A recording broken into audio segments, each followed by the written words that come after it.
Bonjour à vous tous.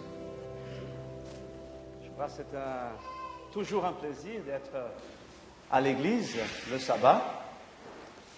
Mais quand nous avons la Sainte Seine, naturellement, ça c'est une autre chose. C'est différent. Et comme je vous souhaite la bienvenue ce matin, je voudrais aussi souhaiter la bienvenue à ceux qui nous regardent par Internet ou d'autres moyens.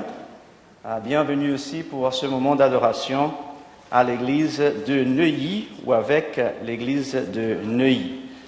Alors, comme j'ai dit, le Seigneur nous invite aujourd'hui à passer ce moment agréable et surtout à réfléchir sur notre vie et toutes les choses qui sont relationnées avec la Sainte Seine.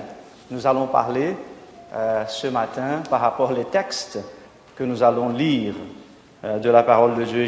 J'espère bien que nous soyons prêts tous à écouter ce message que le Seigneur a à nous dire, à nous apporter ce matin par sa parole. Alors le texte a été lu, Jean 16, verset 13. « Quand le Consolateur sera venu, l'Esprit de vérité, il vous conduira dans toute la vérité. Car il ne parlera pas de lui-même, mais il dira tout ce qu'il aura entendu, et il vous annoncera les choses à venir. Alors, il vous conduira à toute la vérité, mais nous allons parler que de 3 vérités ce matin, et ces vérités liées au service de Sainte Seine. Et je voudrais revenir dans le chapitre 16, au verset 7, pour voir ces 3 choses. Le verset 7 nous dit « Cependant, je vous dis la vérité ». Alors, vous voyez, c'est toujours une question de vérité. Il vous conduira dans toute la vérité. Et maintenant, Jésus dit « Je vous dis la vérité. Il vous est avantageux que je m'en aille, car si je ne m'en vais pas, le Consolateur ne viendra pas vers vous. Mais si je m'en vais, je vous l'enverrai. Et quand il sera venu, et voilà les 3 vérités que nous allons considérer ce matin par rapport à la Sainte Seine.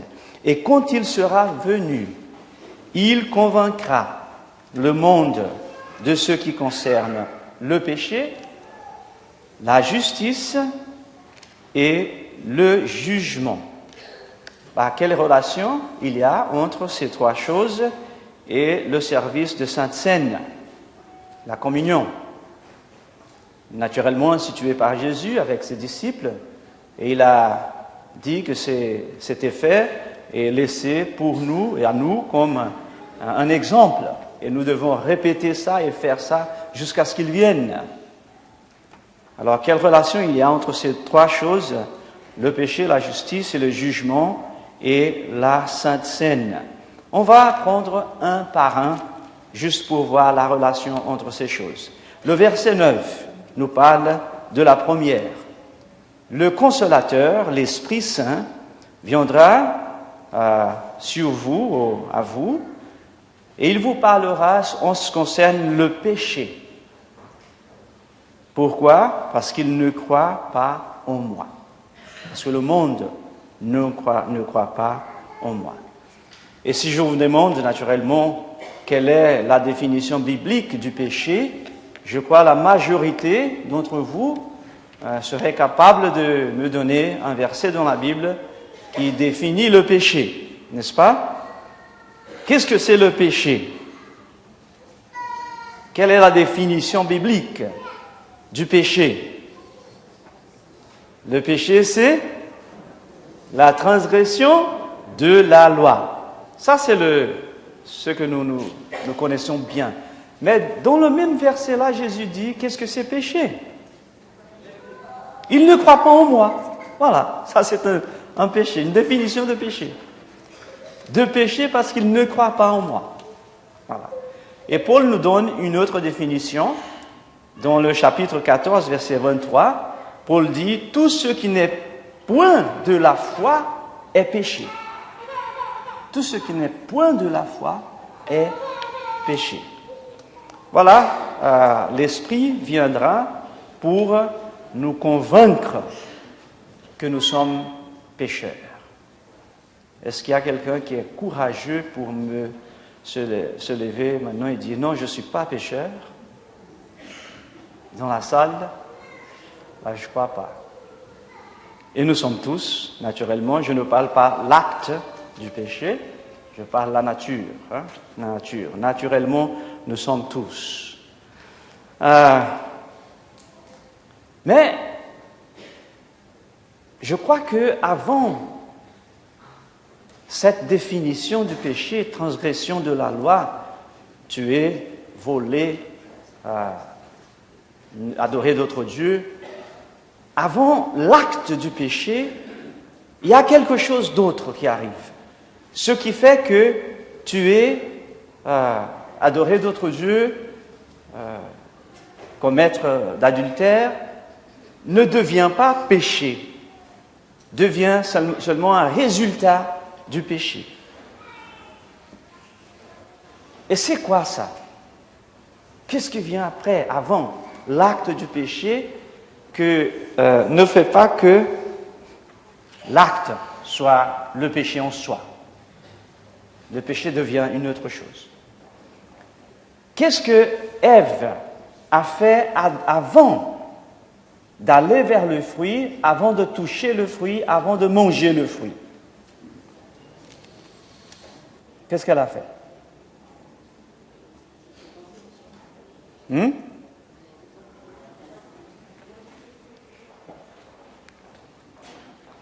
Elle s'est éloignée de Dieu. Alors, le fait de toucher le fruit, de manger le fruit, ce n'est pas vraiment le péché. Le péché, c'est s'éloigner de Dieu.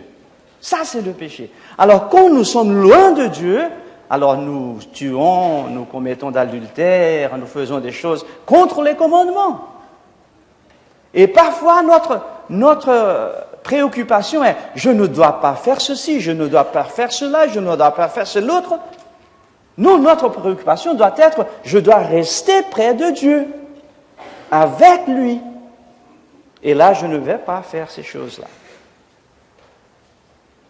C'est impossible d'avoir Dieu attaché à nous et encore, en sa présence, faire des choses que nous ne devons pas faire. Alors, le péché, c'est se séparer de Dieu. Ça, c'est le péché. Le reste, c'est résultat. Alors, il viendra pour nous convaincre du péché, et là, lié à la Sainte Seine, c'est juste ça, le symbole est du corps et du sang de Jésus-Christ à cause de nos péchés. Alors, de la justice, le verset 10. De la justice, parce que je vais au Père et que vous ne me verrez plus. Qu'est-ce qu'il y a ça à voir avec la Sainte Seine? De la justice, parce que je vais au Père et vous ne me verrez plus. C'est parce que le pécheur a besoin d'être justifié. Et là, nous avons dans ce verset trois choses. D'abord, nous avons besoin de justice. La deuxième chose, nous n'avons pas justice en nous-mêmes. La troisième chose, il n'y a que Jésus qui peut nous justifier. Personne d'autre. Et là, le Saint-Esprit doit nous convaincre aussi de ce besoin que nous avons. Alors, quelle est la relation de Jésus qui dit « Il viendra, il vous convaincra de la justice et moi, je dois aller au Père ». C'est parce que la loi établie par le Père dit « Tout celui qui pêche doit subir les conséquences. Tous ceux qui pêchent doivent payer le prix, doivent être condamnés. » Mais Dieu avait prévu, et vous avez vu la leçon, vous allez voir la leçon de cette semaine, Dieu avait déjà prévu la solution. Et la solution, c'est Jésus. Alors il vient au Père pour montrer sa justice au lieu de notre justice. Pour se présenter devant le Père et dire, voilà, je suis mort pour tel et tel qui m'ont accepté comme sauveur personnel, et voilà ma justice. Et je voudrais, Père, que tu acceptes ma justice. Parce que nous n'avons pas. Qu'est-ce qu'il y a à voir avec la Sainte Seine? Le même. Là, c'est à cause de nos péchés, et nous devons accepter la justice du Christ pour être justifiés devant Dieu. Et finalement, il nous a dit, verset 11, du jugement, parce que le prince de ce monde est jugé. Là, c'est une bonne nouvelle. Ça ne parle pas directement de nous. Vous n'êtes pas, moi je ne suis pas inclus là. Il nous parle que le prince de ce monde est jugé. Ça, c'est une très bonne nouvelle pour nous. Très bonne nouvelle. Alors là, ça veut dire que, d'abord, il est jugé coupable, il est condamné.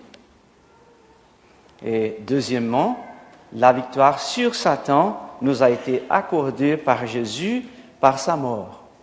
Car le prince de ce monde, la Bible le dit, est déjà jugé. Nous n'avons même pas à avoir la préoccupation de nous combattre contre Satan.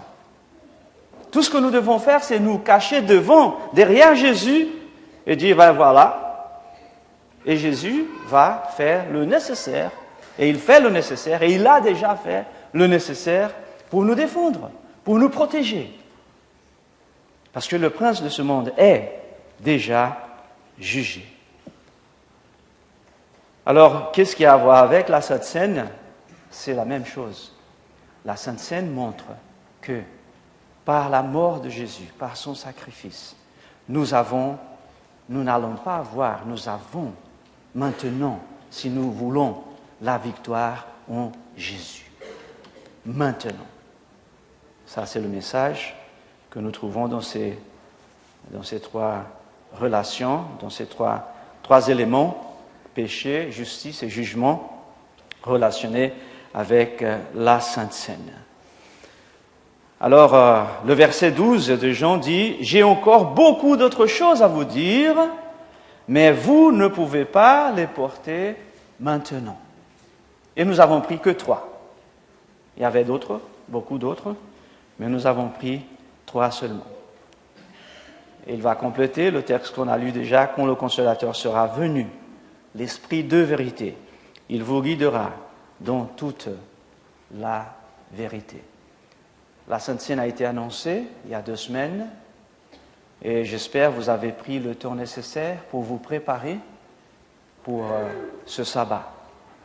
C'est pour ça qu'on annonce 1 ou 2 semaines avant, pour qu'on puisse régler nos différences, pour qu'on puisse pardonner et demander du pardon entre frères et sœurs, entre mari et épouse, entre amis, que nous puissions mettre les choses à jour, notre foi, notre relation avec Dieu, et qu'on puisse venir à la table du Seigneur avec toute assurance d'avoir nos péchés pardonnés, d'avoir été justifiés par Jésus-Christ et être sûr que si le jugement arrive aujourd'hui ou demain,